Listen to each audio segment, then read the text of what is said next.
जवळ येण्याचा सोपा उपाय काय आहे? तुमची प्राप्ती होण्यासाठी सोपा कसा अवघड कोणाला आवडत नाही मला. एकदम काय फुकट चांगलं आणि आयतं पाहिजे म्हटलं असं. तसं या ठिकाणी सोपा अशा प्रकारचा मार्ग काहीतरी आम्हाला सांगा आमच्या उद्धाराचा, तुमच्या प्राप्तीचा. त्यावेळेस महादेव म्हणाले, काय चांगला प्रश्न केला आहेस. या कथेमुळे किंवा या इतिहासामुळे तुझा तर उद्धार आहे, मात्र सगळी जनता हा कथेचा लाभ घेऊन सगळ्यांचाच असणारा उद्धार आहे. म्हणून महाशिवरात्रीची कथा शंभू महादेव पार्वतीला सांगतात. सोमदत्त नावाचा एक राजा होता आणि त्याला 500 स्त्रिया होत्या. 500 स्त्रिया होत्या आणि त्याचं वैभव एवढं की इंद्र सुद्धा त्याच्यापुढे फिका पडायचा, एवढं त्याचं वैभव, श्रीमंती आणि शौर्य, धैर्य, वीर्य सर्व त्यांच्याकडे अशा प्रकारचं भरपूर होतं. मात्र एवढं असून ते मी रंकाची व्याख्या सांगितली नाही का, तशी अवस्था होती.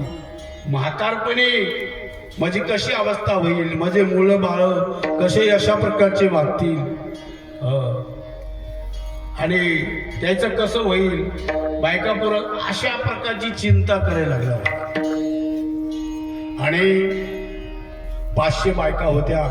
500 बायकांमधील 2 पतिव्रता होत्या. 2 पतिव्रता होत्या आणि एवढ्या स्त्रिया झाल्यानंतर तेवढ्याची मनोकामना एकट्या पुरुषांना इच्छा पूर्ण होऊ शकत नाही महाराज. 498 स्त्रिया जार कर्म करायला लागल्या. शास्त्र असं सांगते की स्त्रीनं पाप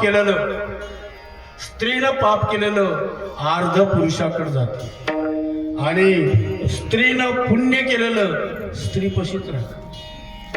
पुरुषानं पाप केलेलं पुरुषापाशीच राहते आणि पुरुषानं पुण्य केलेलं अर्ध स्त्रीकडे जाते. अशी सवलत दिली आहे. राष्ट्रकरी पाप नामदेव महाराजचा अभंग आहे. राष्ट्रकरी पाप राजाने भोगावे. प्रजेनं पाप केलेलं अर्ध राजाला भोगावं लागते.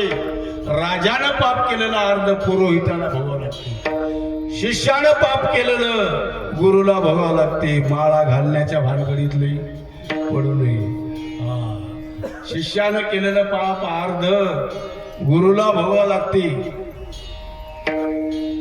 या स्त्रिया जार कर्म करणाऱ्याचं पाप झालं महाराज. अर्ध पाप असणार त्या ठिकाणी खात्यात कोणाच्या पडलं, या राजाच्या पडलं आणि त्याला अधोगती अशा प्रकारची लागली. त्याला जन्म जनावराचा अशा प्रकारचा मिळाला नाही. म्हणजे हे सवलत एवढी का दिली, ही फार गोड कथा आहे. मात्र मला आता टाइम नाही, म्हणून या ठिकाणी थोडक्यात सांगायचं म्हणजे त्या अर्धा कुठं राहतं विठ्ठल